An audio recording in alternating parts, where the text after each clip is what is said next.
Mas, nanti kalau ini klakson ya. Emang kenapa bu banyak begal?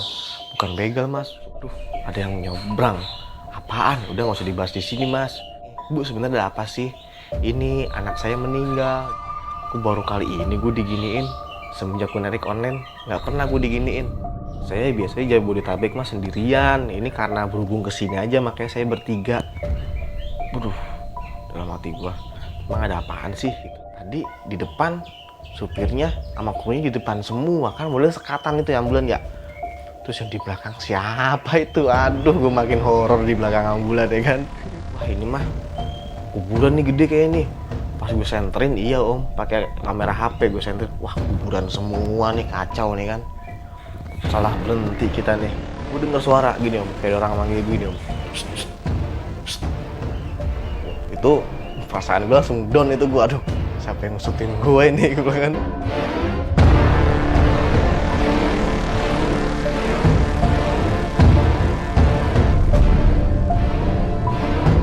Bismillahirrahmanirrahim. Assalamualaikum warahmatullahi wabarakatuh.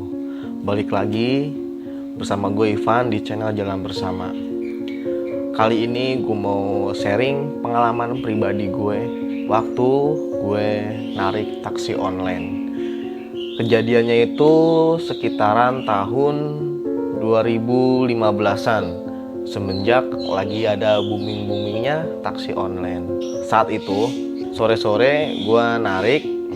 Kebiasaan gue ini sebelumnya suka ngalong. Jadi kejadian itu tahun 2015-an. Pada saat itu gue masih suka main ngalor ngidul lah. Suka ngalor ngidul. Jadi kalau narik itu kesukaan gue malam. Dari jam 3 sore sampai larut malam. Di pagi siang gue tidur. Kejadian bermula pada saat gue dapet orderan nih. Dapet orderan itu suami istri kelihatannya panik. Panik gimana ya, dia itu panik kayak minta buru-buru gitu. Itu deket kok jaraknya, orang di argonya itu 20.000, deket jaraknya itu sekitar 4 kilometer. Itu minta dianterin ke salah satu rumah sakit yang ada di Bekasi, di kota Bekasi. Itu gue mengiyakan, gue terima, gue anter. Di situ gue ngucapin salam ke penumpang, cuman dia nggak digubris, mungkin dia sibuk nelpon. Cuman dari gue denger percakapannya itu suami istri itu kayak mendapat kabar duka dari salah satu rumah sakit. Jadi gue situ cuman nyimak aja. Setelah sampai gue ditawarin lagi, mas mau nggak nganter saya ke daerah Kabupaten Bekasi, tapi nih Bekasinya di ujung mas, kira-kira berapa? Waduh, di sini juga kalau di aplikasi online itu sebenarnya nggak boleh nih narik tanpa aplikasi.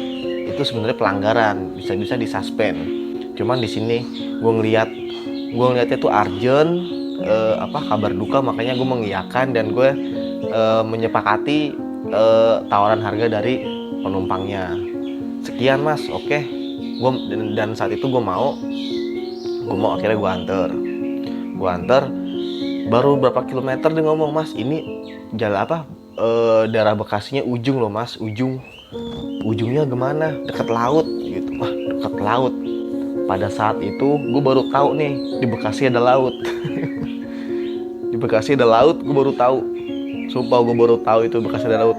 Ya udah, nanti bapak arahin ya, soalnya saya juga nggak tahu, apalagi ini orderan offline bukan online. Kalau online kan kita bisa ngeliat dari map, kalau tuh offline kita ya dari penumpangnya aja. Ya nanti saya arahin. Jalan berapa lama gitu, berapa jam, lumayan jauh juga sih. Itu pokoknya di kalau daerahnya kurang tahu gue, cuman yang gue tahu itu nanti gue ngelewatin PLTU. Itu kalau teman-teman yang tahu coba ditulis di kolom komentar. Kalau yang tahu itu daerah Bekasi mana, gue ngelewatin PLTU gede pokoknya. Kayak PLTU pembangkit pembangkit listrik gitu. Itu gue lewatin situ. Oh ya, itu yang setelahnya ya. Sebelumnya kan gue jalan masih rame nih, jalan masih rame sampai ke daerah perkampungan. Itu udah mulai sepi. Itu menunjukkan jam 9. Itu masih perkampungan nih, masih di daerah mana sih, pokoknya gue tuh ngeliatin daerah Tambun. Masuknya dari Tambun tuh, masuknya dari Babelan tuh lurus aja. Gue juga kurang tahu, di saat itu gue belum tahu jalan, makanya gue hayu aja, gue ikutin. Itu gituin, perasaan gue makin gak enak. Soalnya yang gue tahu Bekasi kan sekitaran Bekasi kota gitu. Ini Bekasi ujung, ya dah gue sekarang gue pengen tahu. Gue ngikutin jalan sampai ke sebuah tempat.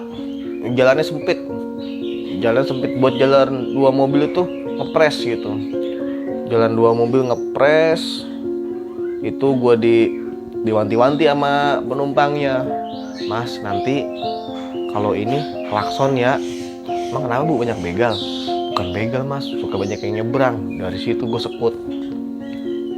sekut Om. Jadinya gue mikir, aduh, ada yang nyebrang. Apaan? Udah gak usah dibahas di sini Mas, udah Mas jalan aja gitu. Terus gue iseng nanya nih, "Bu, sebenarnya ada apa sih?" "Ini anak saya meninggal." Ini nih udah parubaya sih, punya anak itu. Anaknya kecelakaan sepeda motor. Nah, jadi tuh pihak suami diurusin sama rumah sakit A, yang istri diurusin sama rumah sakit B. Jadi tuh kecelakaan satu tempat, terus dijemput sama 2 rumah sakit. Jadi beda-beda gitu. Akhirnya gue langsung ke rumah duka tuh. Jadi tuh kita tuh ke rumah duka. Jadi tuh bertiga tuh ke rumah duka. Gue lewatin jalan sepi. Terus ada sebuah tempat jalan, kiri kanan lapang. Pokoknya lapang kiri kanan itu cuman air doang, air rawa-rawa gitu. Nah, penumpangnya ngomong, yang ibu-ibunya, yang sering ngomong sih ibu-ibunya, "Mas, ngebel Mas ya, eling terus." Aduh, gue baru kali ini gue diginiin semenjak gue narik online. Nggak pernah gue diginiin. Terus suruh eling. Emang kita selalu eling, cuman kok pas tempat kayak gitu kita suruh eling gitu. Yang gue tahu kiri kanan tuh cuman rawa, kan gelap ya, cuman rawa, cuman berair gitu. Gue jalan terus. Ada pohon gede di situ, cuma gue nggak berani ngeliat, gue nggak berani nengok. Pohonnya gede banget, pohonnya hampir nutup jalan, hampir kayak apa ya, kayak gerbang gitu bentuknya, tapi sepan nggak sempurna gerbangnya, kayak gapura, cuman separohnya aja pohonnya nutupin kayak gitu, cuman rindang banget tuh pohon. Itu gue jalan, gue klakson aja udah, gue tintinin, gue dimin, itu eling ya, misi numpang lewat gitu kan, apa yang ditunjukin sama ibunya gitu. Gue jalan, akhirnya sampai juga ke rumah duka. Di rumah duka rame, banyak orang kan. Gue juga ngelewatin jembatan. Mobil gue tuh dilewatin jembatan kayu gitu, nyebrangin sungai. Itu gue sampai di rumah duka, gue ngerokok, gue ngopi, disediain kopi, udah dibayar. Di situ juga gue ngeliat, untungnya ya, gue ngeliat ban gue tuh bocor halus karena paku yang tadi gue naikin jembatan kayu itu ada paku nongol, mungkin lindes itu kali. Itu gue benerin, gue ganti, dibantu warga juga yang pengen nyelawat lah, dibantu. Terus ditanya sama salah satu warga, mungkin disangka gue saudaranya kali, "Mas, jenazahnya udah sampai mana?" Nah, saya juga kurang tahu Pak, kan saya di sini cuma taksi online, cuma nganter doang. "Oh, saya kira saudaranya," gitu kan. Ya udah, akhirnya datang tuh ambulan pertama. Taunya itu bawa jenazah suaminya yang meninggal, suami istri yang meninggal itu, tapi cuman baru suaminya doang. Ambulan 1 datang, di situ gue cuma ngeliatin doang, taruhlah di rumah duka.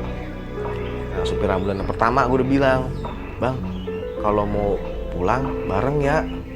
"Aduh, saya buru-buru, nanti ini aja hubungin ambulan yang bawa jenazah perempuan. Oh ya udah kalau ini deh, lagi juga masih sore kan, masih nyantai, gue masih nyantai itu, istirahatnya lumayan jauh perjalanan tuh, sekitar 3 jaman dari jalan Narogong itu sekitar 3 jaman situ, jalan nyantai ya itu. Akhirnya ambulan pertama pulang kan, terus yang ambulan cowok itu lama banget, yang ambulan yang bawa jenazah istri itu lama banget, hampir setengah jam itu nggak nyampe gitu kan, nggak datang. Akhirnya gue pengen balik, ditegur tuh gue sama ini suaminya yang berduka ini. Mas, mending mas nginep aja, nanti subuh mas pulangnya bareng Elep gitu kan. Enggak pak, saya mah ntar bareng ambulan yang ini aja, yang terakhir nih, ambulan yang terakhir. Iya mas, takutnya dia juga nginep, takutnya saya juga nggak tahu, juga di telepon juga nggak aktif, mau diantar kapan gitu, pasti secepatnya lah pak, nggak mungkin apalagi bawa jenazah kan gitu. Ya gitu juga nggak tahu pak, takutnya lama gitu, mendingan istirahat di sini, besok subuh baru berangkat. Jangan, kalau jam segini jangan lewat deh, jangan lewat yang tempat tadi, ngeri gitu. Akhirnya gue pengen balik, tahan, oke gue tahan. Selang berapa lama itu ambulan yang bawa jenazah istri datang nih, wah datang juga nih, pulang juga akhirnya ada barengan gitu. Ada barengan akhirnya udah diberesin, pokoknya udah beres, ambulan udah dibersihin ambulannya. Gue ngomong sama ambulan, bang, bareng bang ya, gue nebeng di belakang ya, ngikutin. Oh iya, sendirian bang? Iya sendiri, saya aja bertiga, timbang kesini aja saya bertiga emang biasanya gimana? Saya biasanya Jabodetabek mas sendirian, ini karena berhubung kesini aja makanya saya bertiga. Aduh, dalam hati gua, emang ada apaan sih gitu kan, ada apaan sih gitu ya, ada apaan. Udah akhirnya supir ambulan mengiyakan kalau gue ikut di belakang gitu. Akhirnya gue pamit tuh sama yang berduka, pamit terus sama supir ambulan juga. Tadinya gue pengen ngajak salah satu dari kru ambulan tuh mau ke mobil gue biar temenin gue gitu kan. Sebenarnya juga jujur gue takut juga, cuman biarin lah gue di belakangnya aja. Tuh gue ngikutin akhirnya tuh, habis lewatin jembatan gue ngikutin jalan setapak itu, jalan yang keluar kampungnya dia, dusunnya dia. Setelah keluar gue ngikutin di situ pelan, nggak bisa kenceng soalnya kenapa, banyak jalannya rusak berlubang, terus juga corannya itu ngepres sama mobil, belum berjalan besar itu masih ngepres. Itu pas di kiri kanan kayak alang-alang, itu alang-alangnya tinggi om, kiri kanan tuh alang-alangnya tinggi. Itu gue ngeliat kayak orang rokok, tau gak sih? Jadi kalau orang rokok kan kalau gelap-gelapan kan cuman barangnya doang kelihatan. Itu yang gue liatin tuh di samping gue, kayaknya kok kayak ada bara gitu, kayak titik kecil gitu. Rokok itu mah, cuman siapa gitu kan, gue nggak berani nengok om, nggak berani gue tegesin, orang posisi kaca juga ketutup. Di situ gue pengen ngerokok juga nggak jadi ngerokok kan, ngeri gitu kan. Itu gue liatin, kok kanan gue kok kayak ada orang rokok, cuma ngikutin mobil. Dia tuh ya titik cahayanya itu yang kayak bara itu ngikutin mobil om, kayak bulan ngikutin mobil. Pas di samping mobil, cuman gue nggak berani negesin lagi. Gue ngeliat spion tengah aja gue lipet, itu nggak banding ngeliat belakang, gue biarin deh. Padahal di belakang itu yang gue rasa kayak orang kayak orang duduk, cuman badannya digesek-gesekin gitu, digesek-gesekin di jok, yang gue rasa kayak gitu. Gue denger suara kayak gitu, cuman gue hirauin lah, gue ngeliatin, gue tetap fokus ikutin ambulan. Kebetulan gue udah minta nomornya, gue face note tuh supir ambulan. Pak, nanti arah mana? Nanti saya ke kiri, arah ini mana? Arah ke Karawang. Oh, nanti berarti saya ngikutin bapak aja deh. Saya di sini kagok gitu, malah nggak ada pelangnya di situ. Di situ kebetulan gue belum tahu jalan. Gue ngikutin ambulan. Itu yang bintik-bintik merah itu gue udah nggak kelihatan lagi. Gue udah jalan gede yang jalan 2 arah. Itu tapi jalannya santai, soalnya jalannya rusak ya. Itu jalan tuh bener-bener sepi, nggak ada orang, nggak ada motor satupun, nggak ada, sepi banget itu. Padahal gue lihat baru jam 11:30. setengah 12. Pas gue jalan itu nggak tahu kenapa itu ambulan berhenti ngomongnya ini apa namanya, apa ya ngomongnya dia tuh kemarin tuh, udah lama sih om kejadian om, udah berapa tahun kan. Kemarin dia ngomong itu mobilnya kenapa gitu, gue kurang paham juga, pokoknya masalah mesin ini, masalah mesin kayak ngunci gitu, kayak kok diganti gigi nggak bisa, gue nggak tahu istilahnya ya.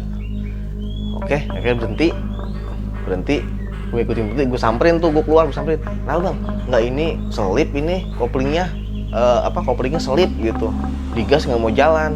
Ya udah tuh mungkin kepanasan kali tadi geber-geber bawahnya. Iya sih tadi saya bawanya agak cepet soalnya disuruh buruan sama pihak luka. Iya udah wajar pak. Yaudah kalau mau diistirahatin dia 10 menit lah biar adem gitu. Di situ balik lagi gue ke mobil kan. Balik gue ke mobil, itu gue ngeliat itu di belakang ambulan kan kosong ya. Itu ambulannya gede, dia pakai elep ambulannya. Itu gue liat di ambulan tuh, kan ambulan tuh kacanya kan separuh transparan, separuh gelap. Itu gue liat kayak ada rambut tuh sih, kayak ada rambut om. Rambut ini nyender modelnya, jadi nyender. Gue ngeliat dari belakang, jadi gue ngeliat belakangnya doang, kayak orang nyender gini aja udah. Tadi di depan supirnya sama krunya di depan semua kan, model sekatan itu yang ambulan ya. Terus yang di belakang siapa itu? Aduh, gue makin horor di belakang ambulan ya kan. Ya buru-buru berani keluar. Gue gak berani keluar om waktu itu om. Gue ngeliatin aja, udah main HP, udah ngeliatin. Dia masih gini, masih nyender, gak gerak, gak apa. Itu posisi gue nyalain lampu senja gue nyalain. Jadi tuh ngebayang gitu. Jadi udah gini aja om. Itu lumayan lama om, ada 3 menit itu kayak gini, nyender gini. Pas gue nggak ngeh, baru hilang itu, nggak ada lagi. Itu ada penampakan kayak gitu. Itu baunya bau melati sih, bau bunga ini om, bunga kuburan loh baunya. Pas gue pengen gue klakson tuh, gue kodein siap jalan nggak. Dia juga tangannya gini kan, tangannya ngodein lah di depan tuh, tangannya ngodein. Gue liat kiri kanan gue lihat ini yang tadi nih, tempat yang air tadi nih, rawa-rawa. Pikir gue tambak itu om, ya kan, gue ngeliatin sini ada satu titik yang gue liatin, tuhnya itu bukan tambak, tuhnya itu kuburan yang kerendam air. Itu kalau teman-teman tahu boleh di komen tuh daerah mana itu. Itu gue ngeliat di situ. Jadi gue sama ambulan tuh berhenti di situ, di tengah-tengah jalan itu gue. Pas gue tegesin, waduh, ini mah kuburan, gitu kan. Terus gue ngeliat itu ada batu nisan om, itu di atas kan tanah tuh ketutupan air om, alang-alang om. Itu ada batu nisan nongol 1 om. Pikir gue, wah ini mah kuburan nih gede kayak ini. Pas gue senterin, iya om, pakai kamera HP gue senterin, wah kuburan semua nih, kacau nih kan. Salah berhenti kita nih. Gue klaksonin ambulan tuh, gue suruh jalan. Gue jalan ini, gue denger suara gini om, kayak orang manggil gini om. Itu perasaan gue langsung down itu, gue aduh, siapa yang ngusutin gue ini, gue bilang kan. Posisi di belakang itu, posisi di belakang, ngusut-ngusutin gue kan.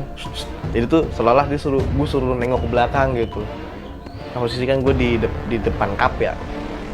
Lihat matiinnya itu ada yang ngusut-ngusutin gue di belakang mobil. Gue antepin, gue diemin. Gue pengen masuk mobil aja, jalan gue mundur, nggak balik arah. Pokoknya jalan gue mundur, masuk mobil. Gue klaksonin, gue diemin, mungkin ambulan juga denger kali ya, supir ambulan ya.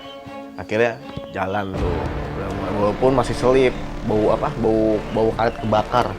Posisi pas jalan tuh bau karet kebakar. Akhirnya gue jalan situ. Akhirnya alhamdulillah pas ada jembatan besi yang silang-silang gitu, jembatan besi. Dari situ udah hawanya udah nggak parnoan gitu, hawanya udah nggak bikin parno. Udah mulai ada warung, barulah gue agak tenang. Ambulan ngambil ke kiri, gue ngambil ke kanan. Akhirnya di situ gue pisah lah sama ambulannya ke teman-teman. Jadi pengalaman pengalaman creepy gue cukup begitu aja lah. Ya menurut gue serem lah waktu itu ya. Cuma gue nggak bisa ngungkapin menceritakan secara detail. Soalnya juga kejadian juga udah lama. Alur cerita juga berantakan nih, maaf aja ya. Oke teman-teman, jangan lupa subscribe, like, dan share channel Jalan Bersama agar kami bisa lebih bersemangat lagi dalam membuat cerita-cerita horor lainnya. Assalamualaikum warahmatullahi wabarakatuh.